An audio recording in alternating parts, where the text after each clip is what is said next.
Except we don't. Black Now we don't have a town administrator.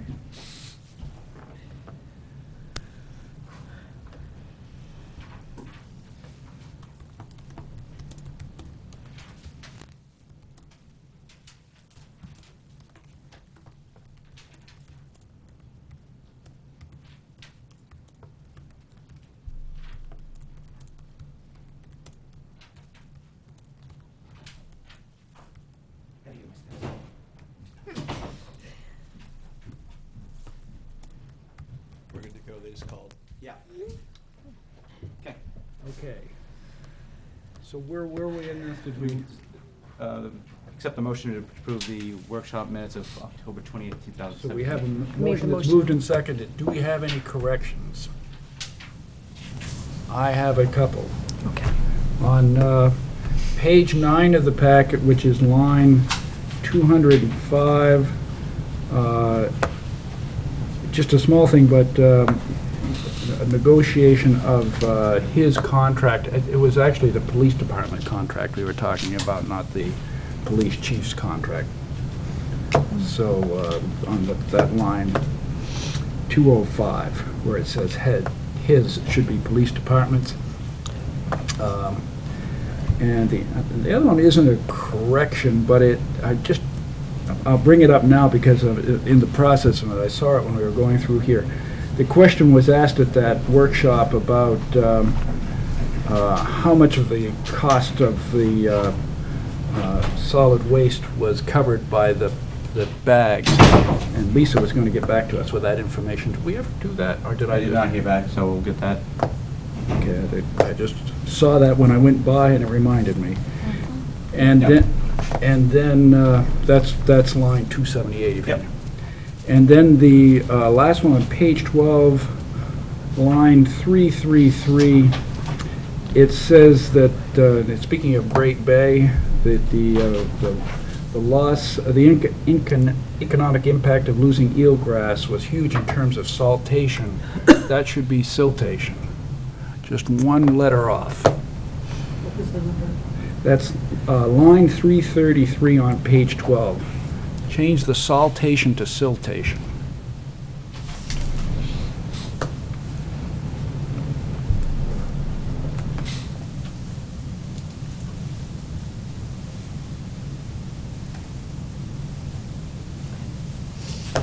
And that's all I have. So with those changes, we could call the roll. Counselor Burns. Aye. Counselor Finch. Aye. Counselor Thompson. Aye. Counselor Cast. Aye. Counselor Bowden. Aye. Counselor Weinstein. Aye. Counselor Pike. Aye. Motion passes 7-0. Okay, and let's have the motion to approve the November 1st regular meeting minutes, please. I'll make a motion to approve the November 1st regular meeting minutes. Second. Any changes to those minutes? Call the roll, please. Counselor Burns. Aye. Counselor Finch. Aye. Counselor Thompson. Aye. Counselor Cast. Aye. Counselor Bowden. Aye. Counselor Weinstein. Aye. Counselor Pike. Aye. Motion passes 7-0. Okay.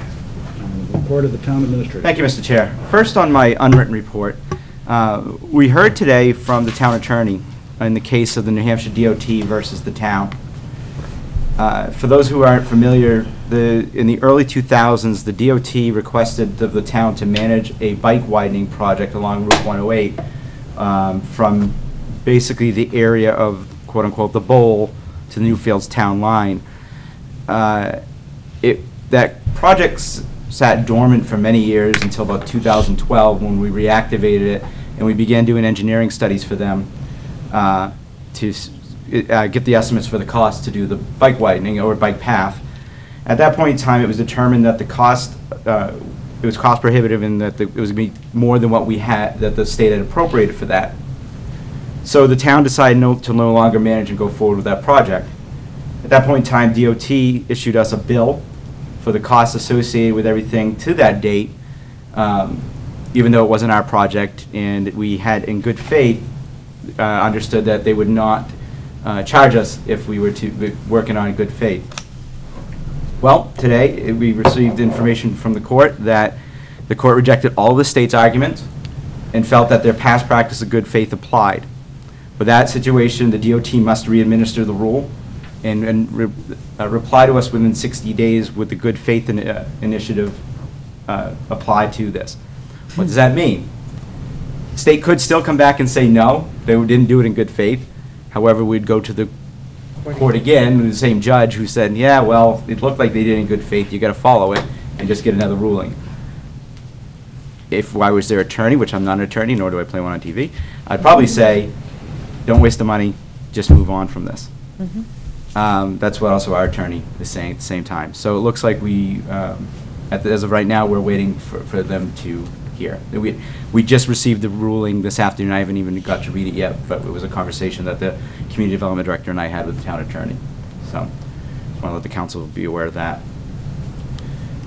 Excellent. I have consulted with the town clerk and the superintendent of schools and the school clerk. We are scheduling deliberative session for Saturday, February 3rd, 2018, here at the town hall.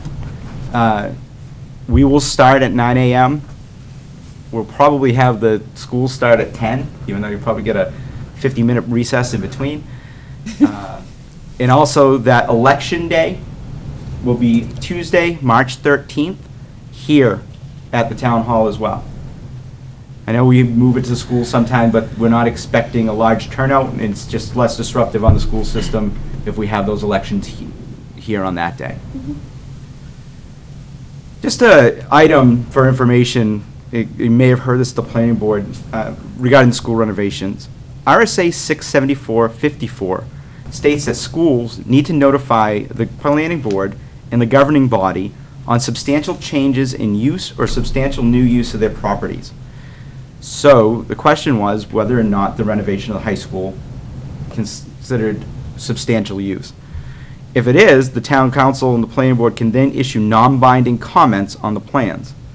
The planning board has provided a courtesy review, not a courtesy review, of the plan. I asked the town attorney to review the law as it relates to the town council.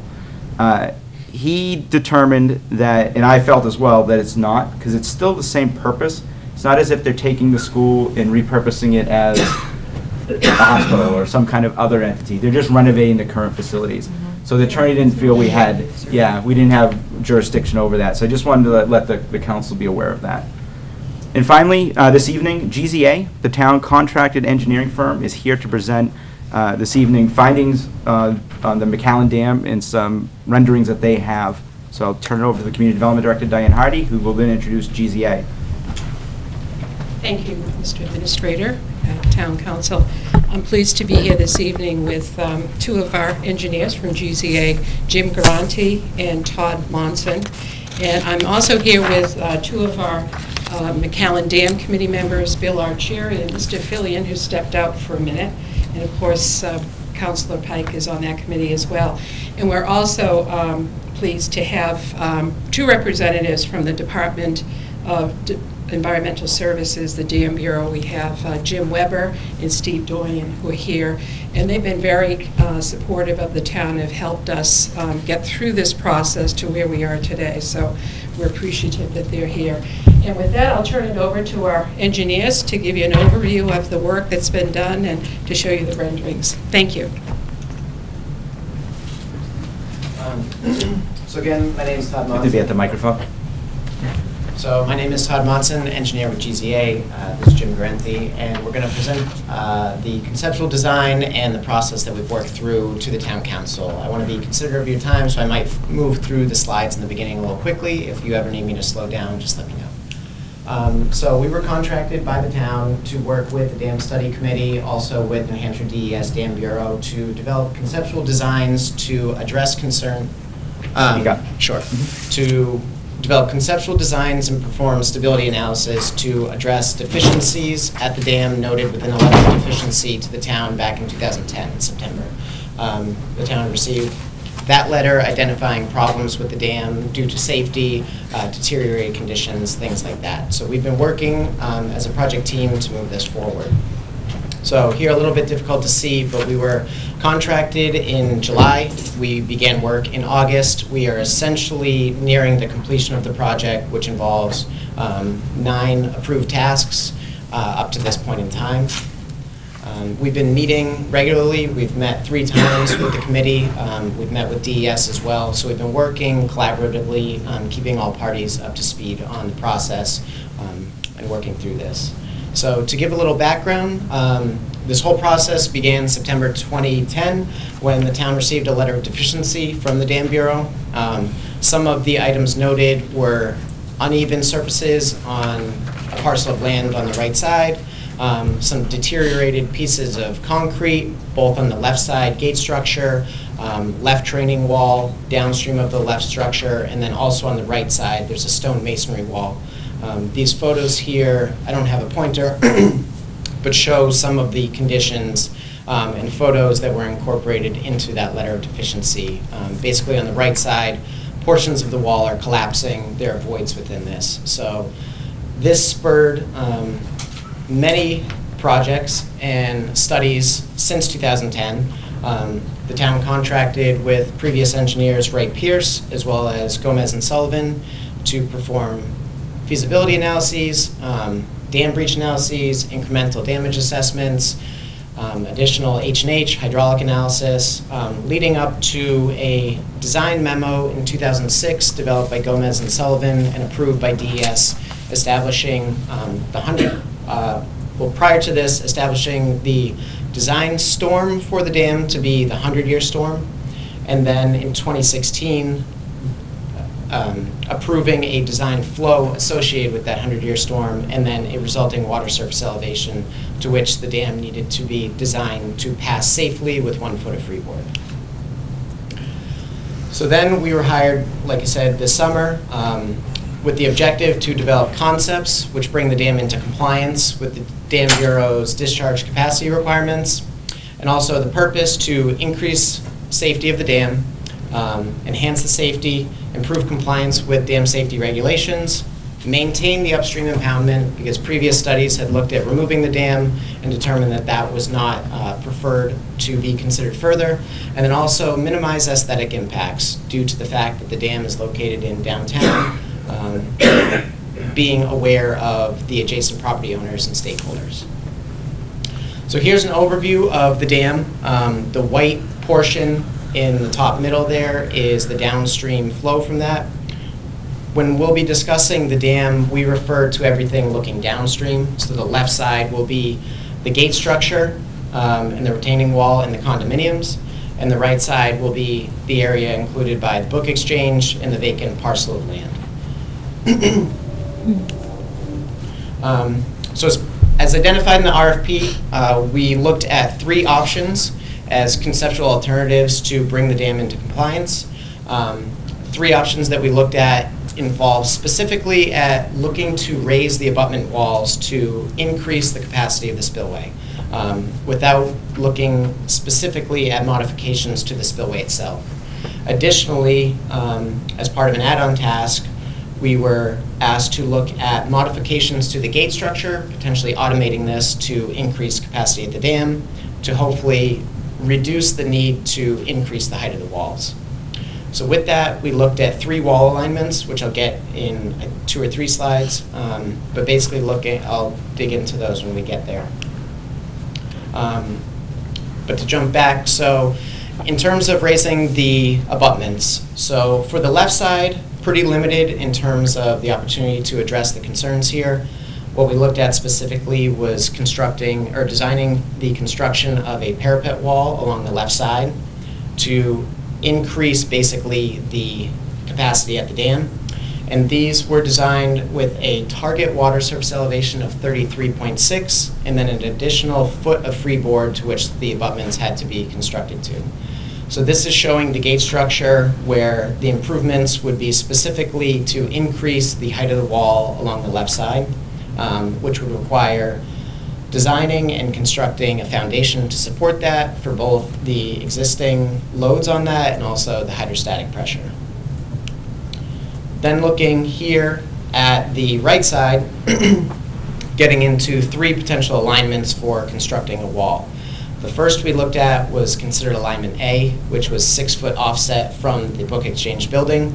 This is right on the property boundary between the Book Exchange and the parcel of land, which is technically owned by New Hampshire Fish and Game, but who has provided a permanent right-of-way to the town of Newmarket to develop this site and make modifications to it with some conditions. The second alignment was basically through this parcel of land, providing additional access to the Book Exchange building, and then also access to the outside of this and the existing stone masonry wall. And then a third alignment, which essentially followed the current configuration of the existing stone masonry wall with a 6-foot offset to this. With this, we looked at 2 potential options, and this gets at addressing one of the items in the letter of deficiency associated with the deteriorated wall. We can rebuild the wall, come in, that could be through concrete, stone masonry, many types of things, and then build the abutment height up from that, where the foundation would tie in, which is shown in this conceptual section, where we basically replace the wall, repair this, and then also design the abutment height on the right side, which is approximately 6 feet tall. Or the second option was to build the abutment wall offset approximately 6 feet from the existing wall, therefore it could allow for a standalone foundation, and then to address stability issues with the existing masonry wall, install riprap on the front of that to provide additional stability there. So with this, as I go through, I'll discuss 3 options as presented, as well as a 4th option associated with modifications to the gate structure. With those, I'll provide sections like I just showed, as well as 3-dimensional renderings, which basically present the conceptual alternatives as how they would look, and then we can tweak these and move this forward if needed. So with the first option, this involves construction of a 6-foot wall and no changes to the grades within the parcel of land on the right side. This is showing alignment A, which follows up against the building. One of the concerns or issues that was brought up initially with this is potentially blocking the windows that are on the first floor, which may not be used now, but potentially could be used by the owner in the future. So taking into consideration the aesthetic impacts on that building. A second option is to push this out, not build a wall right up against those windows, and then provide access on either side.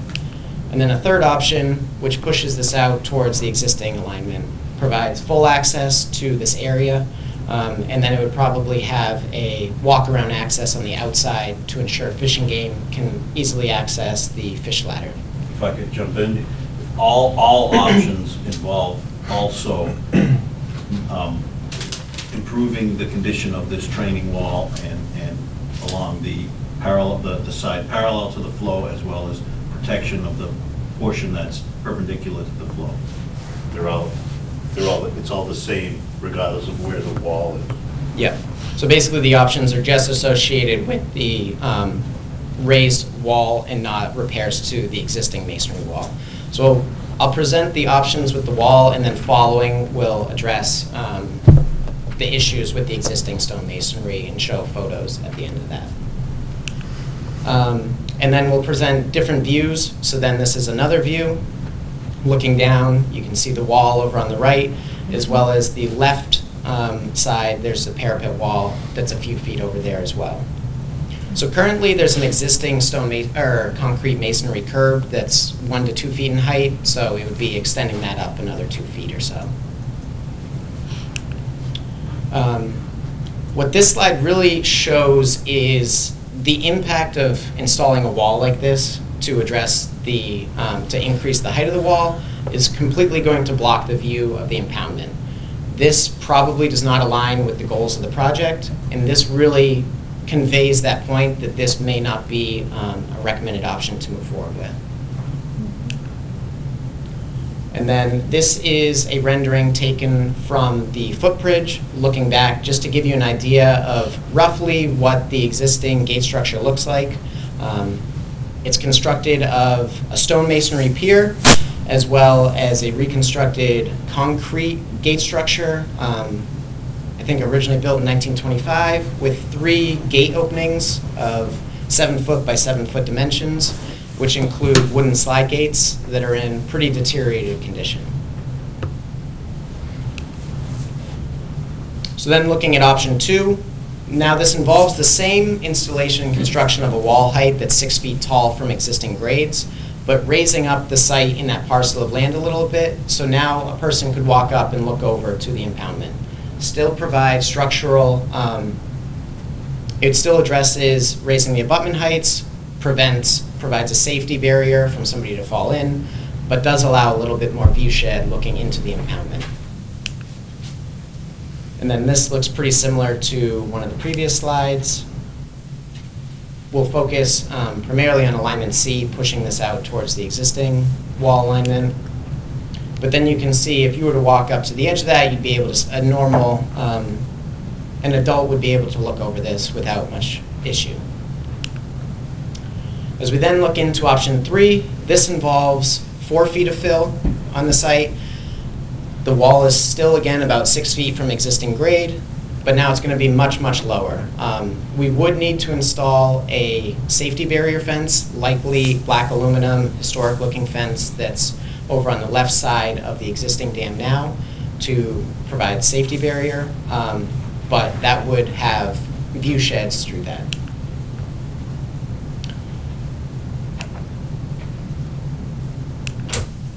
So again, this doesn't display that black aluminum railing, but that's something that would be incorporated that would sit directly on top of this. We're showing here just a brick wall with columns. That's something that will get developed further during final design. This could be brick to tie into the existing buildings. It could be granite to tie into some of the existing walls. It could be concrete with stone face. There's a lot of options.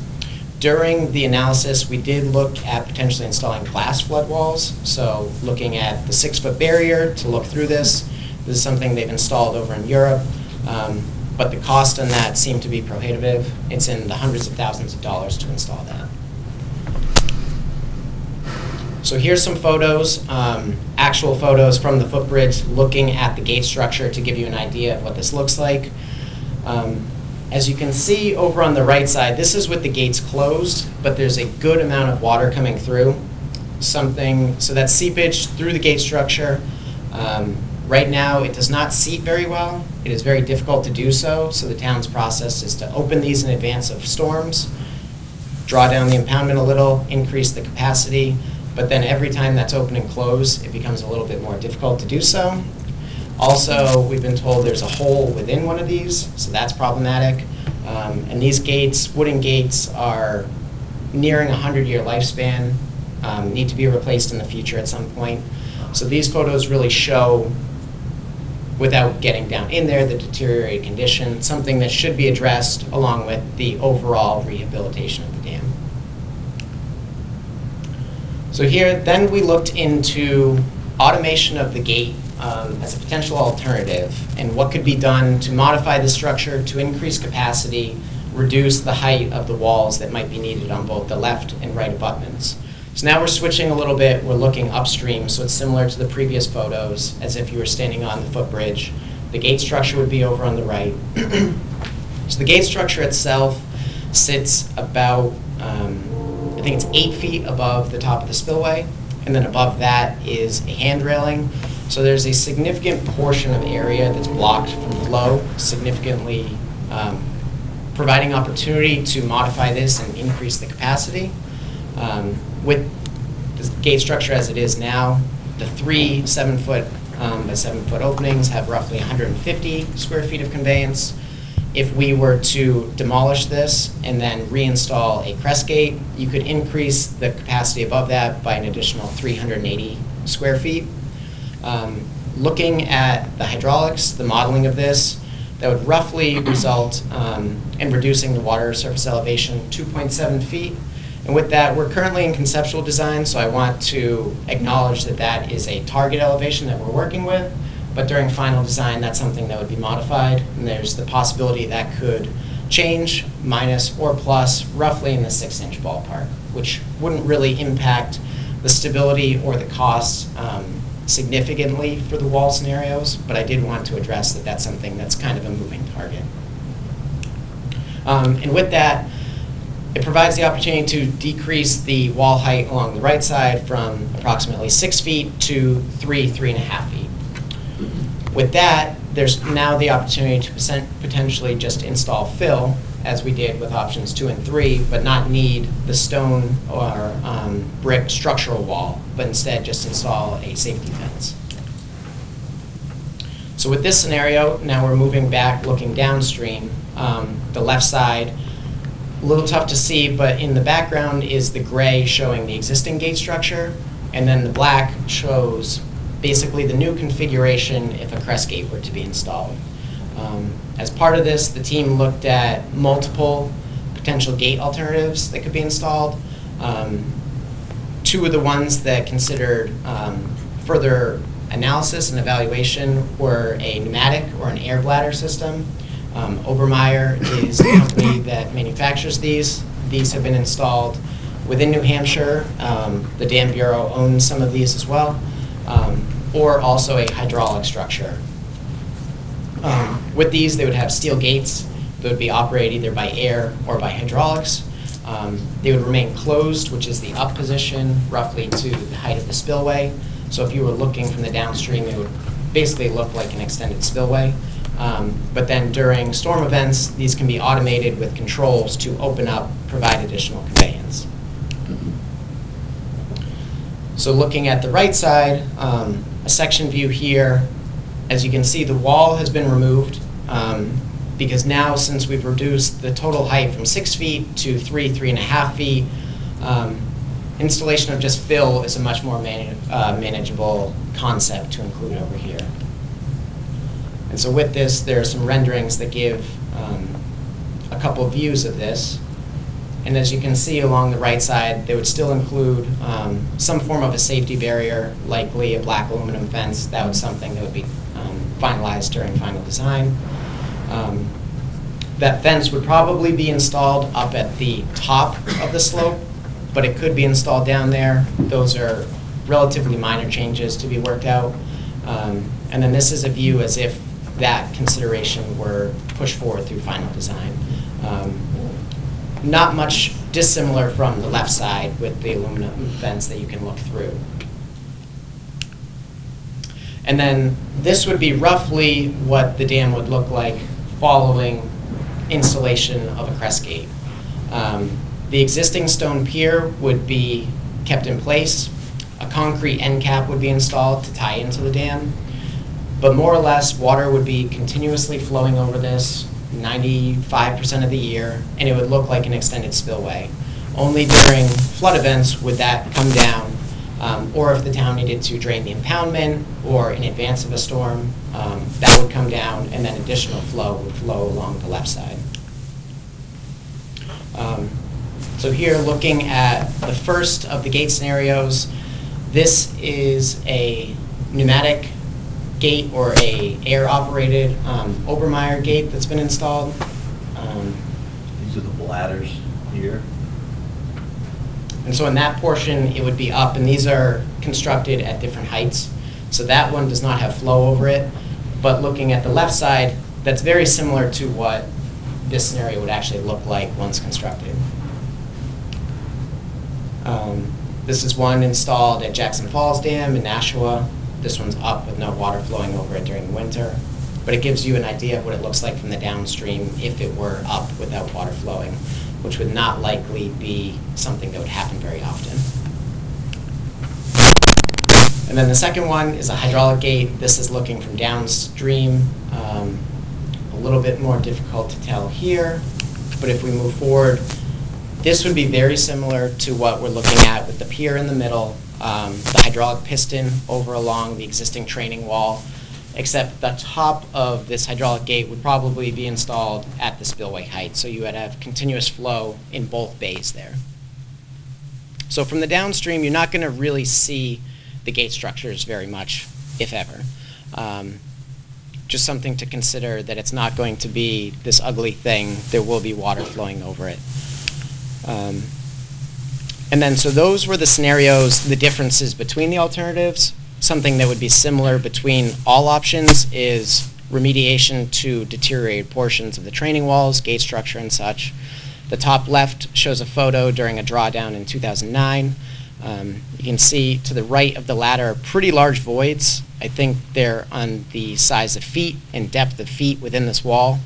If we move to the top right, you can see a brick column. This is now on the left side over by the gate structure that looks like that's falling apart pretty significantly.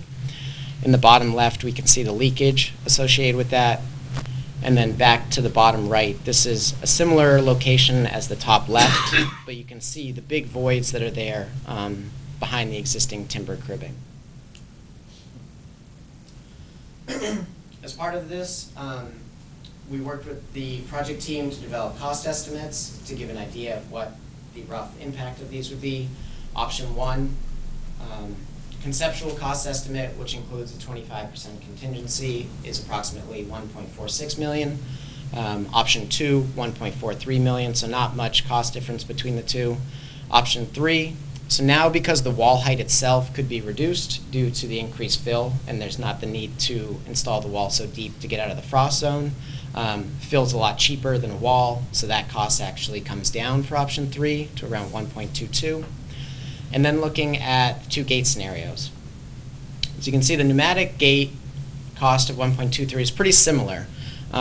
Basically, this takes into account cost savings from not having to install a wall on the left side, not having to install a wall on the right side.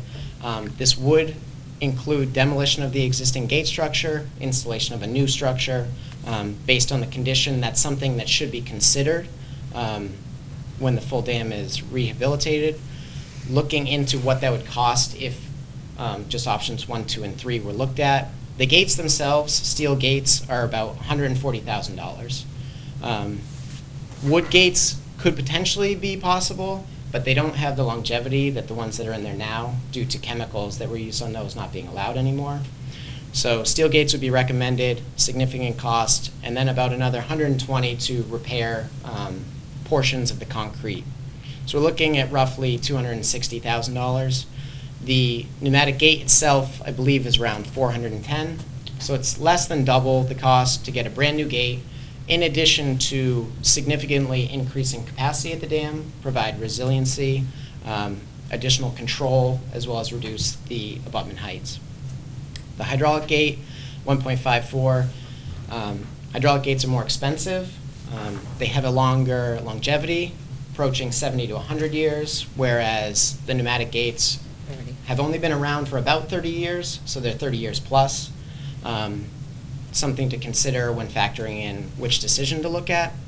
However, with the pneumatic gates, if that were to be replaced, it would probably just be the rubber bladder and not the steel gates, so it's not going to be a full replacement cost. So even if that were done 2 or 3 times, it might be in the ballpark or cost of the hydraulic gate. I realize this is very difficult, but there is a cost breakdown. It's included in a summary report that's been submitted to the committee with detailed breakdowns of all the line items. Again, so those costs presented were construction costs. In addition to that, there would be engineering final design, plans and specs, permitting, and then construction support, whether done by an independent firm or done by the town. And then moving forward, the next steps. So we've submitted a summary report outlining the conceptual designs. Following that will be an action plan, which identifies all the next steps, permits that will be needed, timelines associated with those. Essentially looking for approval by the DES Dam Bureau of the conceptual alternatives as presented in the stability analysis, which is occurring now. A public hearing, potentially to occur in February, to go over a preferred alternative once selected by the committee and the council. Then moving forward with allocation of funds for final design and permitting. Moving into the summer, continuing that final design and permitting. As we move into the fall, the town would begin their capital improvements and budget process. with a town meeting to vote on the construction bond for this, likely in March of 2019, at least what we're looking at now. At that time, if funds are allocated, the construction bidding process would begin, as well as probably order the gates. Manufacture of these gates can be 6 to 9 months. Looking for a fall construction, you'd want to do that as early as possible. Again, the permits might take 12 months, so as those were started in the spring and summer of 2018, anticipating those might be received in the spring or summer of 2019, with contracting and construction beginning in the summer of 2019, probably in the time frame of July to end of October, potentially mid-October, dealing with time of year restrictions associated with fish, as well as low flow conditions. Not going to want to do this in the spring, probably would not be allowed through any of the permits anyways. And then again, there's probably going to be a limit to when this can be done in the fall. Shooting late October, my guess would be potentially maybe October 15th or October 30th. And then winter of 2020 would be reporting and project closeout. So with that, it's going to be a number of permits that are going to need to be obtained. The dam permit, a wetlands permit, shoreland, the Army Corps general permit, potentially an IPD's construction general permit, local permitting, and then potentially a little bit of work with FEMA. There's currently a preliminary flood study that is pending approval, which would denote a floodway through here, which might require a little bit of H&H be done, a letter submitted to the community. Something we've looked at. We don't think that's going to be an issue, but wanted to address it. So we've looked at costs for these, and that gets to kind of the ballpark number of $60,000 to $80,000 for the permitting, a full breakdown of all the different things that would be required, a stamp survey associated with that. Permit fees are included here. And then that's pretty much it. So I worked through it pretty quickly, trying to be considerate, but if you have any questions, we're here to answer those. Yeah, again, this is not the public hearing today. This is a chance for counselors to ask questions. I just want to, again, reiterate procedurally, the public hearing we held this late winter, early spring. Then you can, Councilor Cass, you still there? Yes, I am. Okay. We held late spring. At that point in time, a final decision would be, recommendation would come from the committee to the council. Council would take that, move forward with that by allocating funds to do the final engineering. We would get those costs done by the fall. Then, if the council moves forward again, we'll issue we'll go to the voters in March 2019 meeting to issue bonds to do the construction work.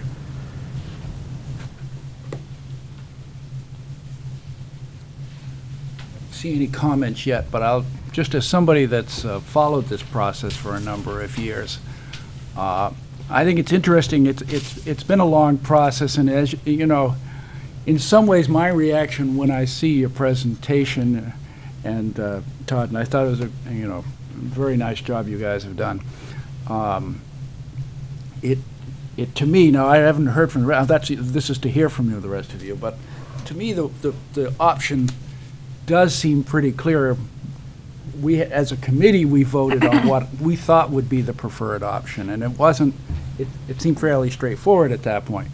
But it's just been amazing as we've gone through it, all of the things we didn't even know were possible. I mean, what we now see as a preferred option, we really, I would say it's within the last few months that we understood that was something that was an option for us. So it's been a very long set of discussions, but I'm sort of pleased that our option is we have an opportunity to really, I think, with the gates being redone and with landscaping and a potential pocket park there, we have an opportunity to not just kind of repair it, but to really refresh the whole dam area and make it an asset to the town for many years to come. Area. So I think it's, I'm pleased with how it's come out, but I'm waiting to hear from you guys. Not a light to be seen. That's me? That's me. There you go. I just have a quick question about the process. So would the So the dam committee has already determined their preferred? We did that so that we could focus the engineering resources where we thought we were more likely to go. The one we're saying now is the preferred was just sort of we should look at that a little bit at the beginning. We didn't really think that's where we were going, but it turned out to be what.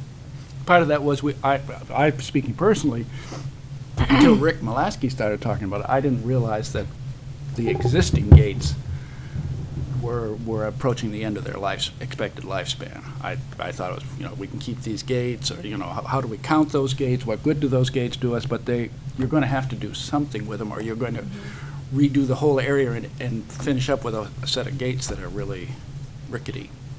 So what is the preference of the dam Oh, committee? the preference we had was to go with a pneumatic gate structure, because then your aesthetics are better, you can see out there, but you are also, as it was said, we get more resilience, because now when the gates are open, yes, you've got those windows essentially that the water flows through, but you still got all that superstructure that manages the gate up above, and that is, water can't flow through that, granite or concrete, I guess it is.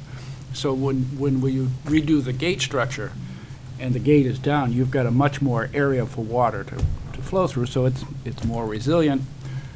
You've got a brand new gate, there's no trying to reconfigure, and you have less wall that you're building, trying to build up those walls, so it's going to be more pleasing aesthetically. So that's what we think. And so as we move forward as a council, so will we pick one option and then Engineer it. present that, and then present that to the town, for the public hearing? No. Or the hearing is on all of these options? All of them. Okay. You take the public input, you heard the recommendation of the committee, you take the public input, you guys pick, ultimately, odds are we'll put that one up on the resolution to go forward unless the public says, we don't like that one. If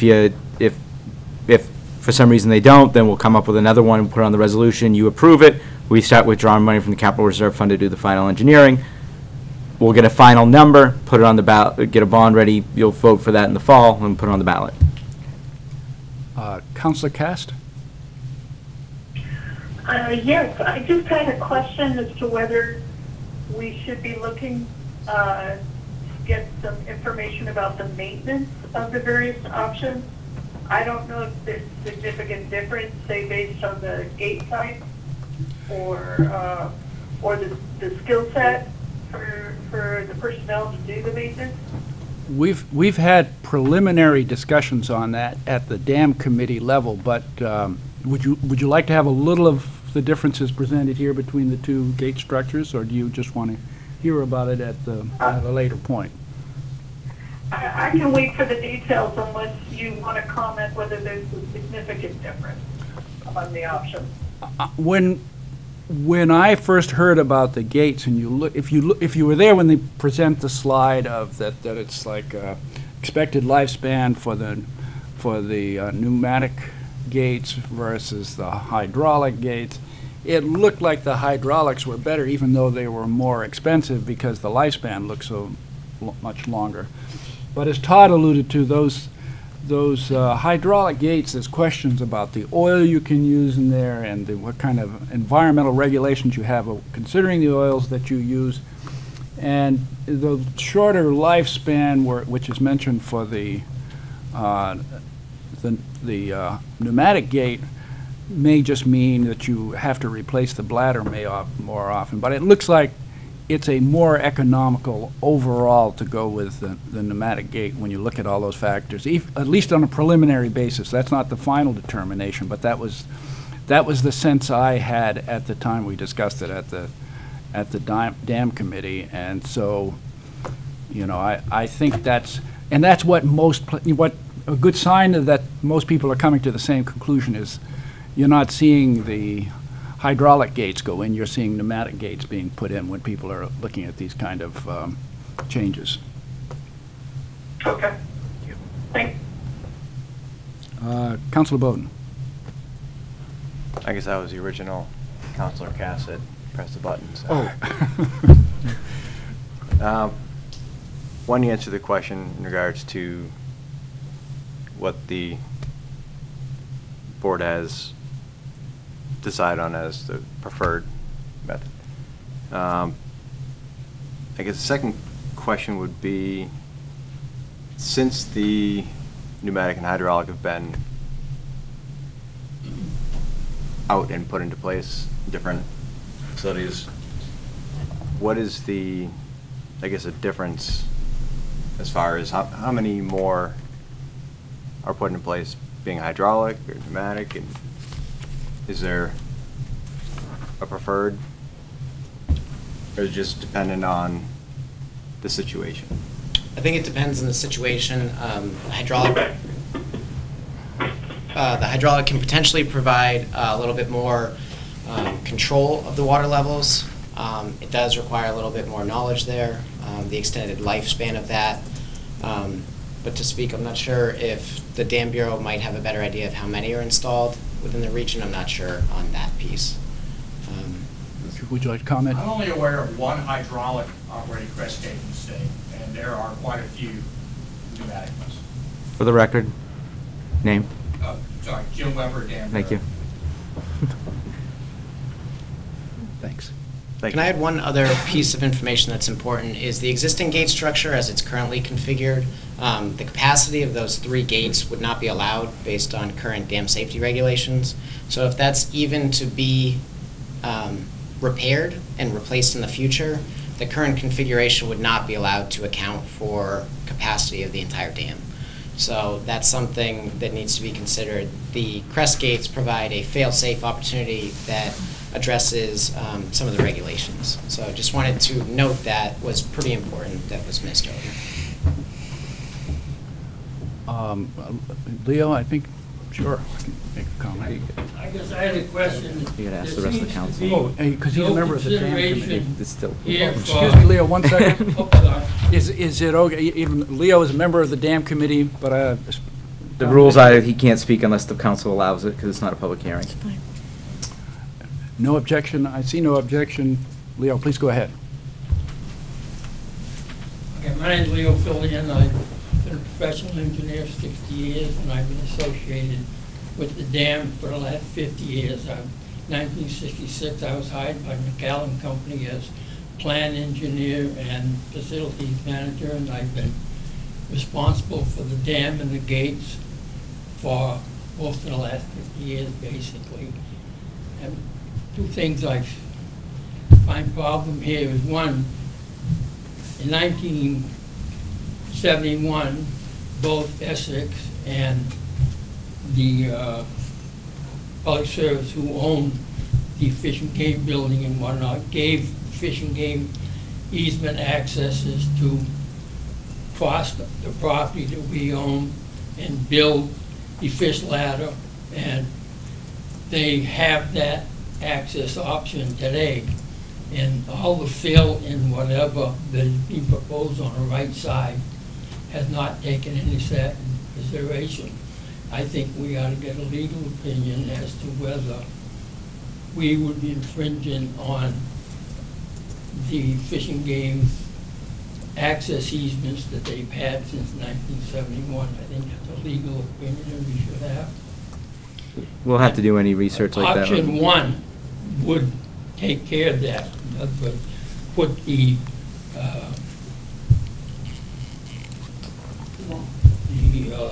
wall closest to the Durham Book Exchange building and not put any fill.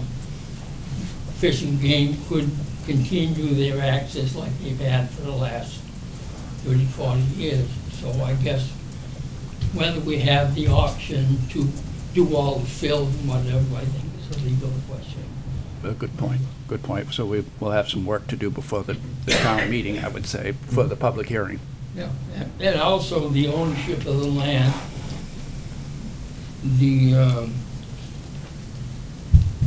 They've come up with some,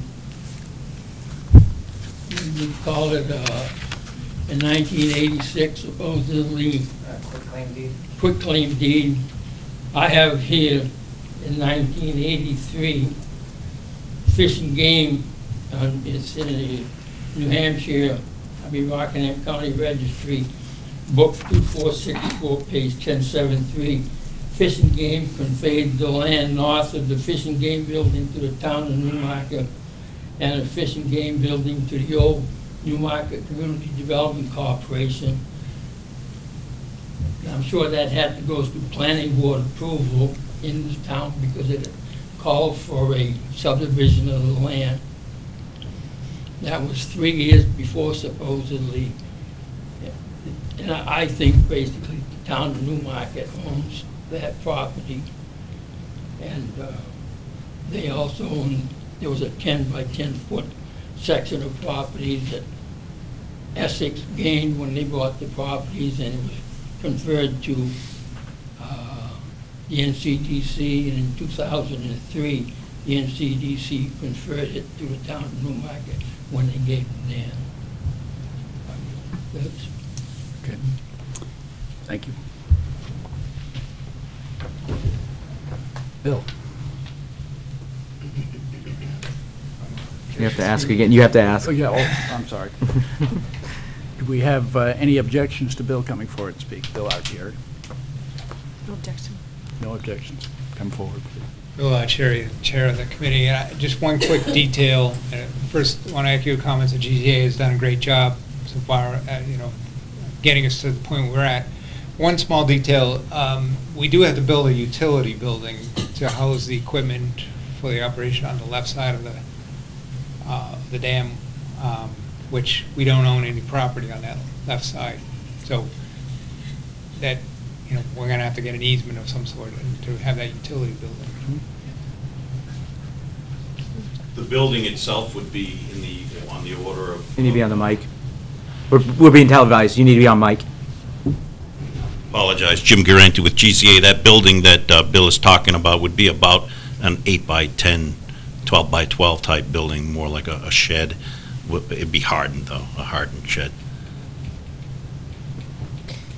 That goes in if we do hydraulic gates or the pneumatic? I think you need that for either No matter what, pneumatic or yeah. hydraulic, yes. Yeah. Okay. I don't think we have any decisions to make or anything to say at the end of this. This Nope. is just an opportunity for the councilors to see where the progress has been made and see where things are trending. And I want to thank everybody that's been involved with the process and everybody that came out tonight. And again, thank you to GZA and thank you to Jim and to Steve for I think the state has been highly collaborative in this process, and it's really helped us move things along. We appreciate it. And thank you to the dam committee. I mean, you guys have really, Dale, as the council rep, and you guys have done a tremendous amount of work over the last several years, so it's appreciated. And again, I think it would be exciting moving forward. Suzanne's here, and we've had conversations about what might be uses of some of these spaces. The Lamprey is the largest herring run going into Great Bay, and to have that area fixed up and beautified and renovated and renewed would be something we could celebrate, like we do with a lot of our waterfront. So I think we're done on this topic. Thank you very much, all, everybody. Thank you. Thank You have more in your report? I am all done, Mr. Chairman. Okay. So, Just pull the thumb drive. You can just pull thumb drive. Thank you. Do you want to let everybody want to leave? yeah, we're going to move on with the meeting, so anybody that wants to leave now should do so now, please.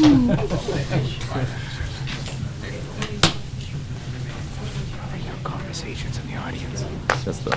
Yes. Okay. Yeah. So, committee reports. Are there any committee reports? I will say that I would have had a dam committee report, but that doesn't seem necessary. I Councilor Finch. I'll be brief. in terms of the Conservation Commission, we met on November 9th. The big focus there was easement monitoring, which has been ongoing. So every weekend there's been some site that we've gone out to. I went to New Roots Farm and did monitoring there, so that was kind of cool to go through my first easement monitoring. And that's ongoing, but they should all be wrapped up by the end of this month. So that's kind of the big focus of our last meeting. That's it. Councilor Weinstein. So I have a couple. The Budget Committee met, we've met on the 27th, and we met on the 4th. There may have been another meeting in November. We reviewed the town budget on the 27th. We reviewed the school budget this past Monday on the 4th. There are, I would say overall, it went very smoothly on the as far as the town budget was concerned, and it was a quick. Both meetings were fairly quick. So, on the 11th, which is this coming Monday, there is another budget committee meeting to review the police contract, which we'll be discussing tonight. And then on the 18th is the public hearing. So I just want to add something for the council's information, because it's actually, there's also they want to review the default budget. The budget committee has no authority over either of those documents. They can review them, and they can only recommend or not recommend. They can't make any changes like the operating budget. So I just want the council to realize that. So once you approve it tonight, that's the number that's the document that goes forward. And my other comment about both of those meetings is, unfortunately, my son's school concerts were scheduled for the 11th and the 18th. So I don't know who the alternate. Amy, are you the alternate? It might still be me. It is. So I don't know if you're available for either of those. The public hearing, I mean, I think it's always a good practice for as many counselors to go as possible. And I don't know that we'll be voting on that night. I'm not sure if the budget committee is planning to vote on the 18th. I can find that out. But if you can go, that would be helpful. So that's what I have for the budget committee. And then I have the Energy and Environment Committee has met also twice, because we haven't met in quite a while. And so we had our initial meeting on November 6th. And we elected our chair and vice chair. So I'm the chair, and Bill Turner was elected vice chair.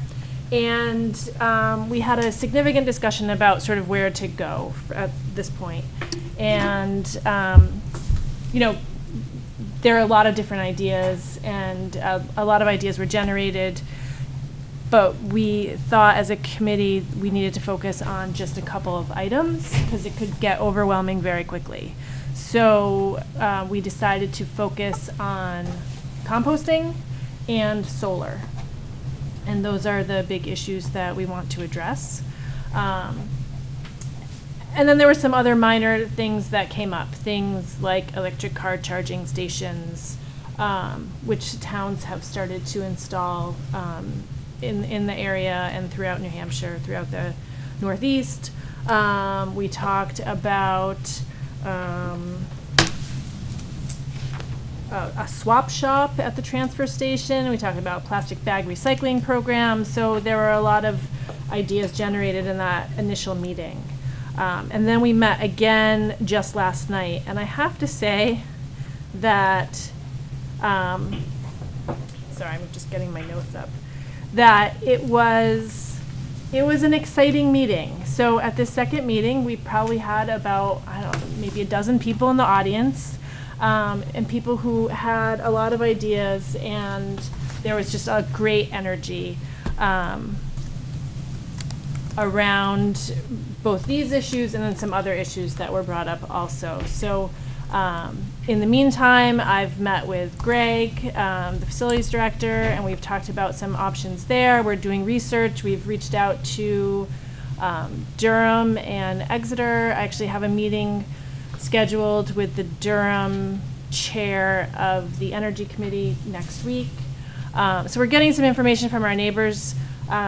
We've reached out to Mr. Fox Composting to talk about the possibility of a townwide composting program and what the costs associated with that would be. And so, and again, we're kind of, you know, just getting started, and I think that we need to pull back just a little bit. It's really exciting to kind of get over our skis, and we want to be careful not to do too much too soon, and to make sure that we're just doing research at this point. So that's all I have. Okay. Moving on to old business. Steve, do you want? Oh, Bill? Yes. Sorry. I don't know if you all can hear me. Is it worth me giving a report on the planning board meeting? Sure, go ahead. Okay. Just a second, let me my notes here. Okay. So, geez, I'm already forgetting the date. I think it was, I'll have to enter that because it's an amendment to the minutes when I get the date. But the items were approval of streamlining the application process for the Hill and Booty Point Homeowners Association. That was approved unanimously after conclusion that there's no downside and it'll help those owners refinance and sell their property. The board also approved acceptance of an application for Maplewood and Vaughn Holding Company for site plan review. They continued an application for waiver of fees for an accessory apartment, pending a legal opinion on when the board can waive fees. I thought that was worth noting to get clarification on when the board can actually waive those fees. Then it proceeded to a public hearing, starting with an application for design review for at 81 Exeter Road. The proposal to remove the two existing houses and garage and shed and replace them with a single mixed-use two-story building. It is right across from the Irving Gas and car wash location on the other side of the street. The second floor would be 8 studio-style apartments, and I think the property owner said that he was thinking of something like 200 plus square feet, but under 300 square feet for each of those. And the first floor would be commercial space to allow for 2 small businesses. So that's kind of an interesting mixed-use proposed building. Then it proceeded to the public hearing for the application for the site plan for both the elementary school and the senior high school reconstruction. So most of the topics and commentary from both the presenters and the abutters who were present to comment were centered around topics like traffic flows and speeding around the schools, noise and light pollution, and particularly the stormwater, rainwater, and snow pile drainage issues that have been ongoing even before those projects onto the abutting properties and also into the street. There was, both response, as to whether some of those possible suggestions were workable or why they might not be given by the presenters, as also acknowledgement that some of those suggestions could improve those plans, and so they were takeaways for the presenters to incorporate. So, but I think the overall response, especially on the drainage, with the current plans were not anticipated to increase drainage and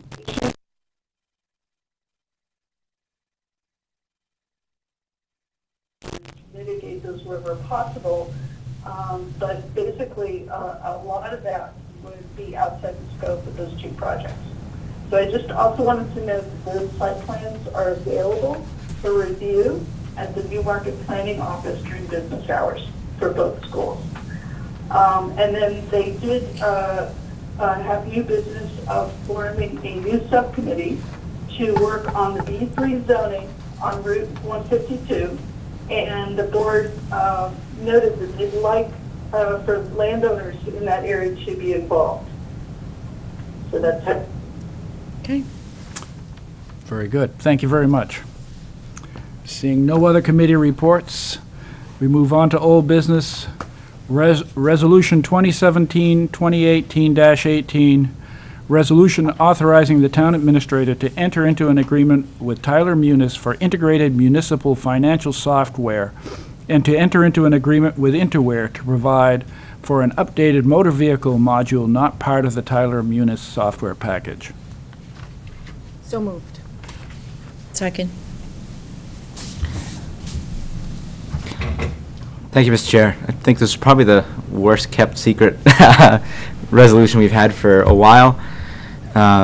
It's town's current system, MuniSmart, is at end of life. It's no longer being serviced by the company that runs it. We went out to bid, received 3 proposals. One was not accepted as a proposal. It did not include, it only included one module, which was the motor vehicle registrations. It did not include financial or any of the others. Munis was the one that the committee, which was made up of myself, the town clerk, tax collector, the town accountant, the finance director, I'm trying to think if I'm missing anybody, and the IT director, thank you, reviewed as the best product for this community. It's not inexpensive, and none of them are. It's $746,994 total. As we mentioned during the budget process, we're recommending a lease purchase agreement over 7 years. Munis is being rolled out in other municipalities in the area, including Exeter, and I believe Dover's doing it as well. So we're recommending going with Munis Systems. It already is budgeted for the coming fiscal year as of now. If it doesn't pass, we remove it from the budget and we go from there. However, as I mentioned, the current one is end of life. Councillor Thompson, I think, first. Okay, so 3 proposals were... Finance Director, would you please come up to us? Sure. 3 proposals were received. One you said was not allowed because it only covered one module? Yes, what correct. What module was that, please? Motor vehicle. Okay. But IDC is being brought on to the Tyler Munis for motor vehicle. So why was the other proposal not A, accepted, and B, well, I'll hold it there for a moment. They did not meet the requirements for the proposal. The proposal was to provide us with the financial soft system. They didn't provide that at all. It was only motor vehicle. Only motor vehicle. Interware, IDC, provided what? Interware had the motor vehicle proposal. I guess what you... Yes, I'm sorry. We got 3 proposals. Correct. Okay, Tyler Munis, Right. IDC, and company... IDC... and Company X. Yes, and that is Bloom Shapiro Consulting and Patriot Properties. And it It's was an not... anti-fund system. Okay, and it was not included because... It was not accepted because why? Oh, no, that one, we did look at that. They still didn't have the motor vehicle full comprehensive package, but we were looking at in comparison to units.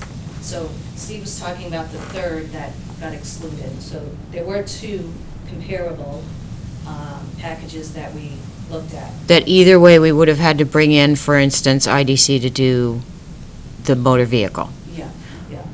Why was the other one not included? From, what did you say, Bloom? No, as a team, we brought the Munis one. We reviewed all, that one we did not recommend to the council. Right.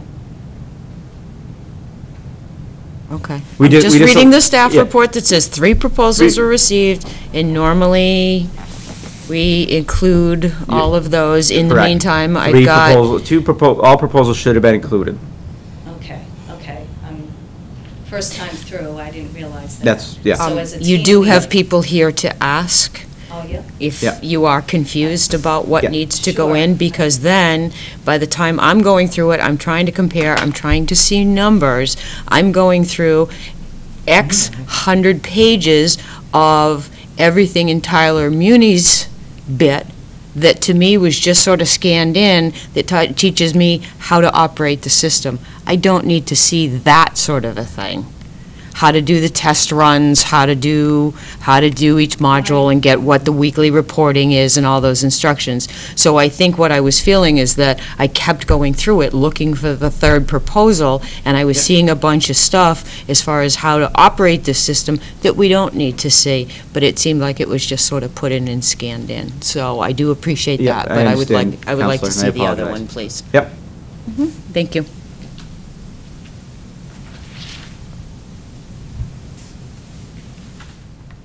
So, Counselor Bowden. I had the same question. Same question as far as seeing 3 responses and really, Did you go backwards The and two. forwards in it too, thinking Yeah. you missed it? Mr. Yeah. Chair, I'd recommend that you table this, so Yep. the full packet is concluded, and I apologize to the council on behalf of the staff. So I need a motion to table. I'll make a motion to table. second. It's a non-debatable, just to let you know. What's that? It's non-debatable. Okay. Call the roll then. Counselor Burns. Aye. Counselor Finch. Aye. Counselor Thompson. Nay, You don't want to table? I do not. Counselor Cast. I won't win, but. Counselor Bowden. Aye. Counselor Weinstein. Aye. Counselor Pike. I'll say nay. I would have rather gone forward. I would have voted for it either way, but that's fine. My feeling is that you don't have all the information. I thought you did, and I apologize for that, and I think you should have all the information before you. We might have more information than you want us Yeah. to know. So motion passes 5-2 to.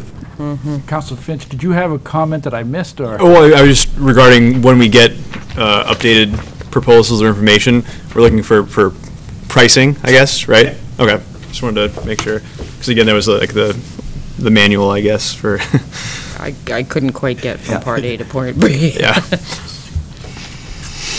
Okay, on to new business and correspondence.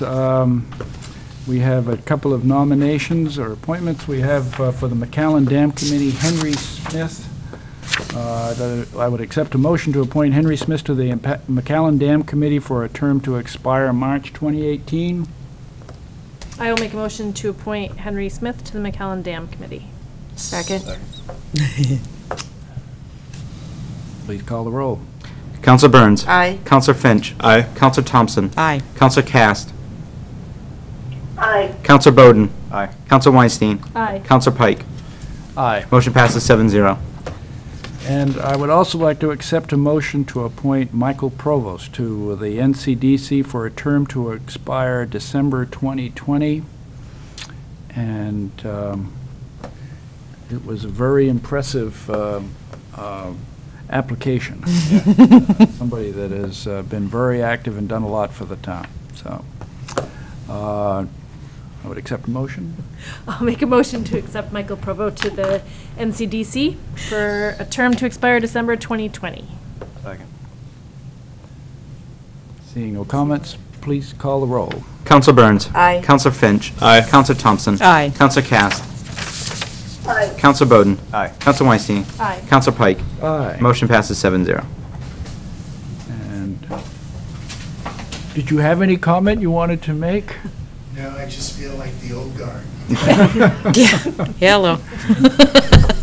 Well, I really did appreciate that application. It was, took a lot of effort to let us know what you had done, and we really appreciate your service. Absolutely. Thank you very much. Thank you, Michael. Thank you. Okay. Moving on to, so are we reading just the title on these, or do you want? No, you should read it full. Okay, let me get up there. This thing is. I've got it in front of me. Would you like to read it? Yeah, go ahead and read the first one. I'll get the next one.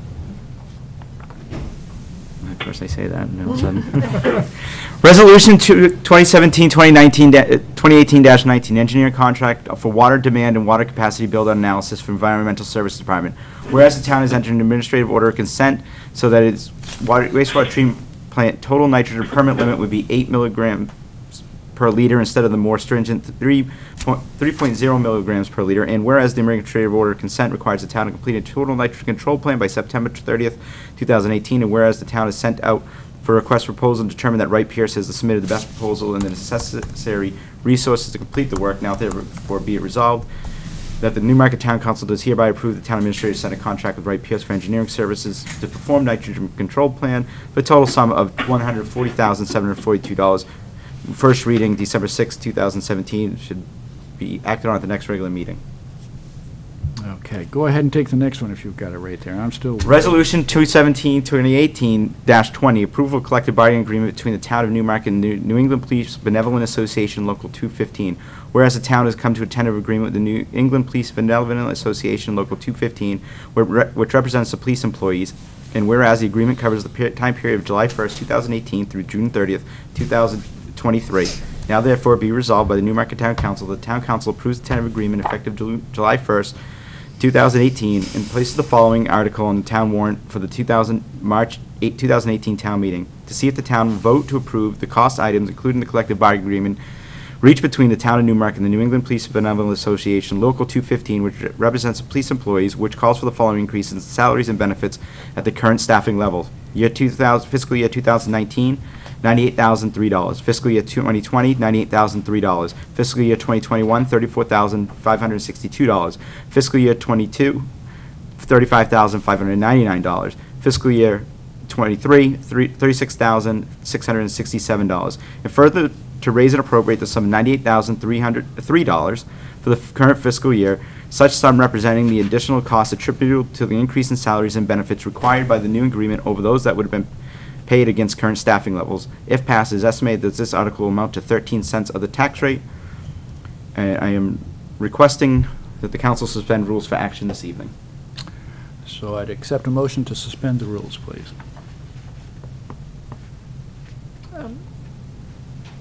I'll make a motion to suspend the rules. Sorry. It's your job. We don't accept it first? No, you suspend the rules so you can then accept it. Okay. Second. Confused me. Yeah. Call the roll. Council Burns. Aye. Council Finch. Aye. Council Thompson. Aye. Council Cast. Aye. Council Bowden. Aye. Council Weinstein. Aye. Council Pike. Aye. Motion passes 7-0. Now I would accept a motion to approve the resolution. So moved. Second.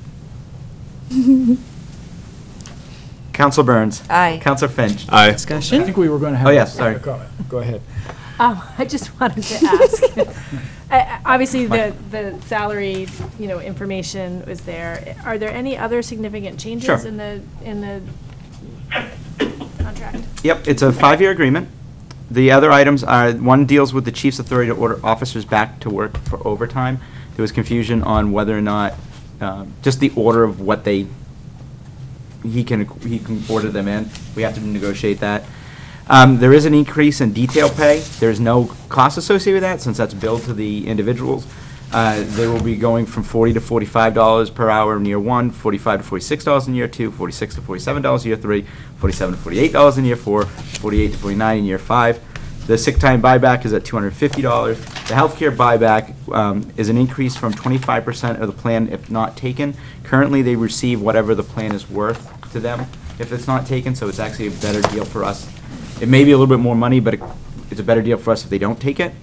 An associate's degree, they'll receive a bonus now of $800 versus $650. Bachelor of Arts will get $1,050 versus $900, and a master's is $1,300 versus $1,150.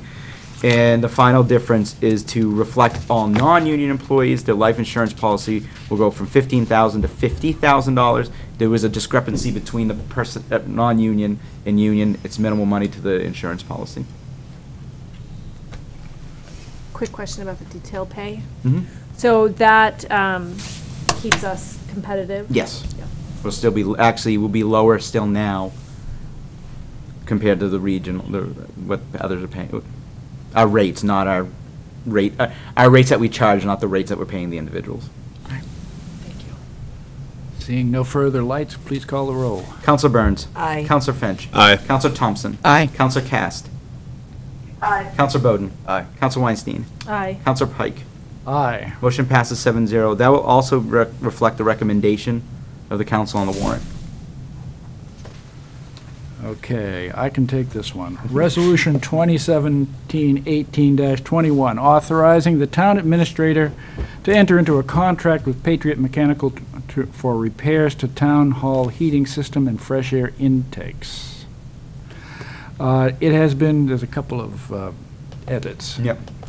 It has been determined that the town hall requires heating system repairs to deal with several header leaks, antifreeze addition, and fresh air intake screen replacement to help ensure proper operation for the heating season 2017-18. And the Director of Facilities requested proposals based on site visit, scope review, and identified needs. And the town received 3 proposals, and Thermodynamics Incorporated for $5,293, Siemens Industry Incorporated for $9,557.83, and Patriot Mechanical Incorporated for $4,970, whereas the town administrator recommends that the town enter into an agreement with Patriot Mechanical Incorporated. Now therefore be it resolved that by the Newmarket Town Council that the Town Council authorizes the town administrator enter into an agreement with Patriot Mechanical Incorporated to make heating system repairs to Town Hall in the amount of $4,970, utilizing funds from the Capital Reserve Building Improvement Account. Current account balance is $139,978. Onward. Resolution 2017-18-22. An engineering contract for construction administration and oversight for the wastewater treatment plant improvements construction project. Whereas the town has entered into an administrator order on consent so that its wastewater treatment plant can meet its new total nitrogen discharge permit limit, and whereas the town hired Wright Pierce to perform construction administration and oversight for the wastewater treatment plant improvements project, and whereas the project time has been extended to add additional work, and whereas the Wright Pierce construction administration and oversight contract funds are exhausted and it did not meet the extended project time and additional work, now therefore be it resolved that the Newmarket Town Council does hereby approve the town administrator to sign a contract with Wright Pierce for engineering services to perform construction administration and oversight for the wastewater treatment plant improvements project for the sum of $70,000. And for the next one, we're going to be asking for a suspension of rules. That is Resolution 2017-18-23, approval of the fiscal year 2019 default budget.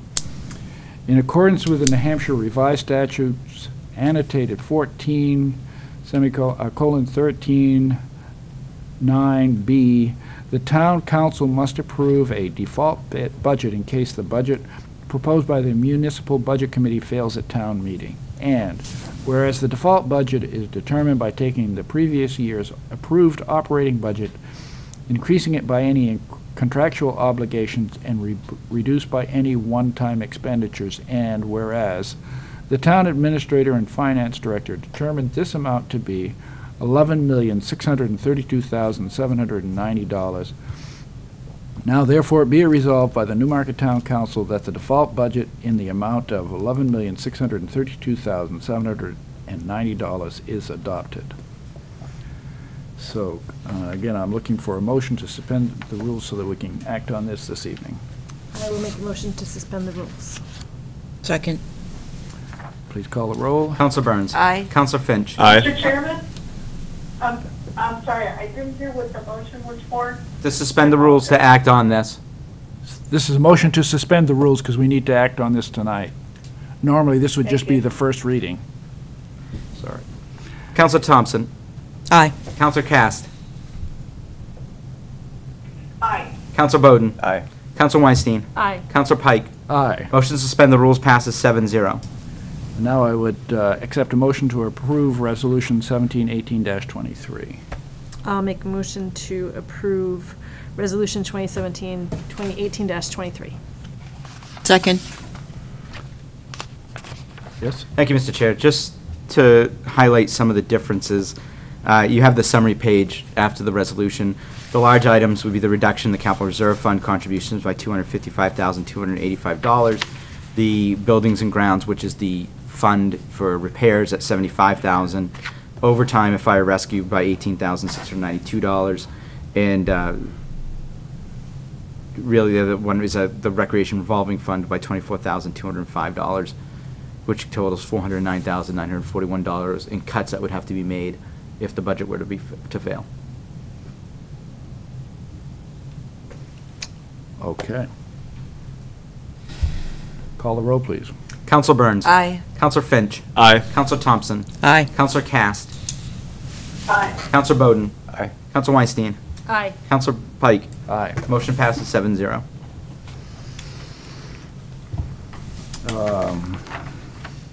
Okay. Do we have any correspondence to the town council? We do, Mr. Chairman. Hold on. Or something.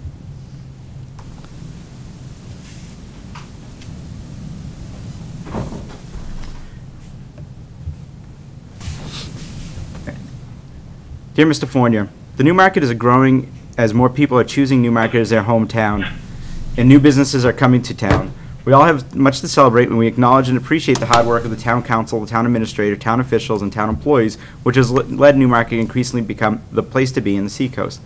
The availability and parking in town, however, isn't keeping up with the increased demand, as we've heard from many Newmarket businesses that they would like to see improvement in parking availability as a priority area of focus for the Newmarket Business Association. We fully recognize that parking availability improvements can span a wide range of opportunities, and this work comes with challenges as well. A parking improvement plan would need to be strategic to include immediate short-term resolutions, as well as a longer-range plan that runs in parallel with the town growth planning efforts. We'd like to request that a Newmarket Planning Committee be formed by the town council. The committee could include people from all constituencies of the Newmarket community, residents, businesses, town municipalities, nonprofit organizations, who could begin work on these issues, under the oversight of the town council and the planning board, to build a strategic parking improvement plan.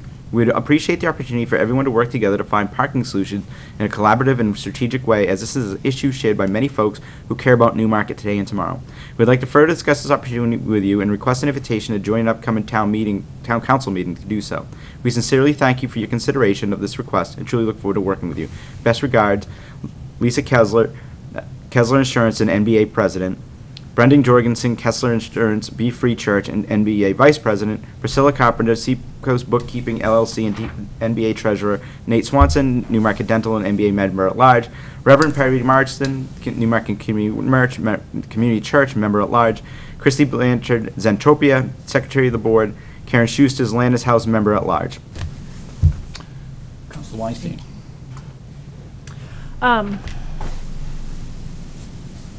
So I think that the Business Association has had a resurgence in maybe the last year or so. Maybe it's been longer than that.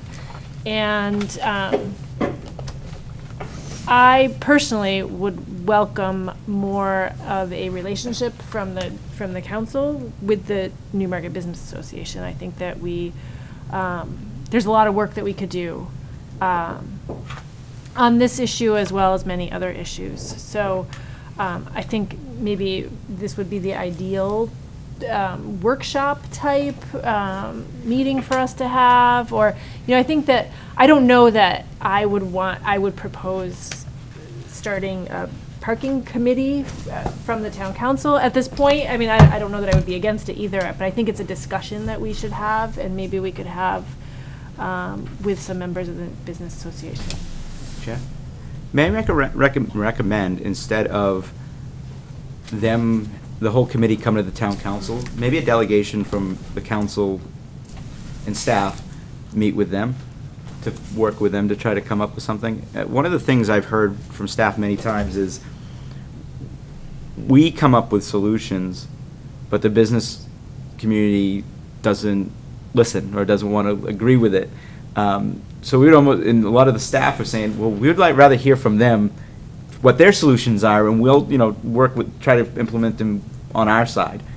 So I would recommend to the council that instead of having them all come in, that we send a counselor, and I'll volunteer as the staff person to meet with them to go over some of the issues and try to figure out what is the best course to go. Yeah, I would volunteer to go to that. It doesn't have to be just one counselor that wouldn't. Well, that can't be a quorum, that's the only thing. But certainly, I think we've talked about, I mean, in my years on the council, we've talked about forming a committee quite a bit, and oftentimes it come up as something that's worthy of some planning. And I think most of the time when you start adding up what are the potential solutions, it's not like there are a huge number of solutions. It's a matter of which are the ones that we think would be accepted and which ones do we have the resources to implement. So I think that would be a good discussion. And I know one of the things that we're doing more is enforcement. Right. You know, we do have parking laws on Main Street and times that we are enforcing that more, so. Yeah. So, Councilor Thompson. I'll piggyback on what Councilor Weinstein said. Yes, there does seem to be a resurgence. It also makes me think that potentially the new representatives for the Business Association aren't necessarily aware of what has already been done, attempted to be doing, what's in the process. So many of us find it easy to sit there and just all of a sudden get involved. And I like both the administrator's solution as far as a representative from here meeting with them. I'm not a big fan of yet another committee. I'm a bigger fan of action. But I would also say that I would not rule out a workshop where their representation does come to us and does a workshop. I don't think that's a bad thing, even if it's part of a workshop meeting as far as a regular town council meeting where we are all here. Because like some other groups in town, there's some new initiatives that are formed with a good idea, but they're not entirely educated on what is already underway or the procedures or the things that have been done to help situation A, B, or C. So I would be happy to meet with them, but I would suggest we do it under the guise of a council workshop so that everybody can be educated up to the same page. I do notice that enforcement does make a difference. And as I think I said to the town administrator, there is a point at which we cannot add land around existing buildings. It's just not there, and those are considerations that I had to think about when I opened my own business too. So there you go. I agree with pretty much everything I've just heard, and I guess the reason I don't like the committee approach to it is that I don't think that there's not much you can do. Like in terms of a committee is more of a long-term, slow burn type thing, but there's only a limited amount of things that can be done. So I like the idea of starting with a delegation and then maybe moving to a workshop off that. And I'd be willing to be part of the delegation first, but I think it'd be, in my mind, that would be the first step, and workshop would be second. And I would not recommend a committee. One council close to a quorum, so we can't. Yeah. And I'm fine not going. Okay. And yeah, no, I would not go. I would meet here under the Okay. workshop. That's I'm what I not. think I'm so. not saying that I could Yeah. go there. I don't. Yeah. I think that ought to come here. Before I go to you, Council, I just say, it seems like we're heading towards consensus. It's almost like what you do for some of the others where we have a joint meeting. You could have a preliminary discussion, send a delegation there more or less to set the agenda for the first meeting, just some preparation. Yeah. Just say, Yeah.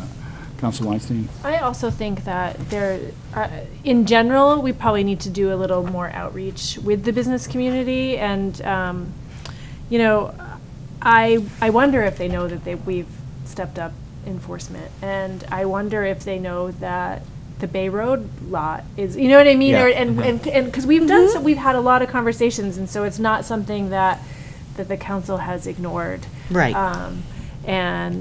And so I just think getting the word out a little bit, and other initiatives too, you know, whatever it may be, whether it's projects in town or just to let people know and keep that relationship and that line of communication open with the business community. So I know that I've made an effort to try and go to some of their mixers and whatnot, and I plan I'd love to, if they'd come here too. yeah, I That would think be it's- great. Yeah, and to come to, and to encourage people to come to public comment, because I think if we don't know what the concerns are, and then we wait, it's at a point where people get really frustrated, or, whatever the case may be, we can't address it if we don't know what it is. So,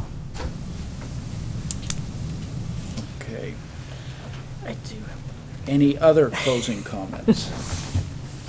I have two things really quickly, hopefully. Sure. One is just a comment. I wanted to mention that I had gone to the New Hampshire Municipal Association conference. Councillor Finch was there also. I attended several really informative workshops. One was on shared services that our town administrator and the school superintendent presented, and I thought it was really very well received. It was nice to hear Newmarket being at the forefront of, this new one town. I've had a lot of communications from the municipalities after the presentation, too. Good, So. yeah. And people were talking about it afterwards, too, just, Good ones or? Good ones, yeah, how do we do it? What the heck are you doing, How do we do Fournier? it? Yeah, I love how do we do it, off-the-record questions, and so, no, it was good. And then in addition, I attended, I think 2 or 3 different workshops on energy-related items, and performance contracting was one of them, and it's something that Steve had talked about and Greg had talked about in a previous meeting, and I didn't quite understand it, but I have a much better understanding of how it works now, and I'm very excited at the prospects for Newmarket. I also attended a presentation about the demystifying the MS4 permit, which was exhilarating. But it was just a great conference. So thank you, Steve. And then the other item that I had was I was looking for an update.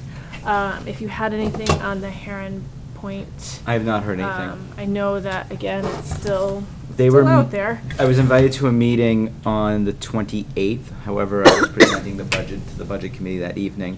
The Conservation Commission was meeting with them that evening, and I haven't heard anything. Yeah, and we'll meet tomorrow, so I should hear back as to what occurred and report back. We talked about some options from our, things that we could do, maybe moving the boulders so that there's a little bit of parking. Have any of those? We're waiting till the meeting. Just waiting for the meeting, okay. Can we, from what I've heard, Casey, maybe you can address it, there seems to be some feeling that the town council isn't involved or or something. I mean, I don't know what else to do. I mean, you are involved as the council rep. You report things back to us. So I think I'm concerned that I would like people to know that the council is involved and the town is interested in a solution. I just don't know what else to do at this point. I mean, really, as much as I can say is that I think there's been trouble getting to the point of having a meeting. So I think even Conservation Commission it seems like it's taken a while to get a meeting, which did occur. So that's there's been communication, step, but we'll yeah. get there. And on our side, the last communication we received was exactly what I read that from the evening. attorney. So And I that's guess where we that's are. the thing, is the point is we can't do anything. we can't move. And the Conservation Commission too was it's just try to seem like getting everybody to the table, which took quite a while. So there will So be a that's occurring solution. tomorrow? No, that already occurred. Yeah, I just haven't heard back yet. Yeah. I'm sure there'll be a solution for locking and unlocking. We just got Yeah. to get to that point in a little patience, but it's not I don't see it for lack of trying. We're under a legal order not to do it. Yeah, because I think Because everybody we else can't wanted it to move so because fast. we can't Yeah. guarantee it. We just can't. So, Absolutely. anyway, okay. just to kind of follow up on the conference that I attended a few weeks back, a lot of great sessions, a lot of issues like energy and all that stuff. The one that I attended that I thought was interesting to just kind of throw out, the town of Allenstown, New Hampshire, they've gone paperless a few years ago. They scanned everything online, and they're doing, in terms of incoming paperwork and documents, they're signing them electronically. And the numbers I got, and again, it seemed almost like too good to be true, is that I think they spent $20,000 to scan everything in, and in the past 3 years, they've saved about $40,000 to $45,000. They also opened up a whole room that was full of files and everything. So it's an interesting concept. Again, the numbers seem, like I said, too good to be true, but it would be kind of cool to consider that for down the road. We are looking at that. Okay. We're actually the first group that will probably be 100% paperless will be this Esteem group. You're almost there anyways, but we're Okay. going to go with a different software package. Then it would be other boards and committees.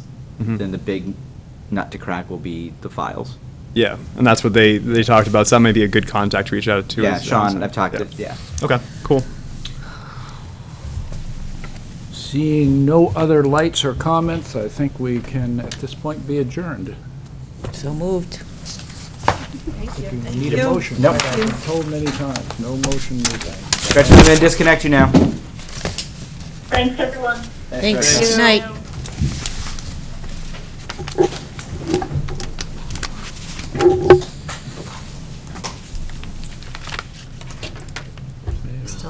Yep, we're still on.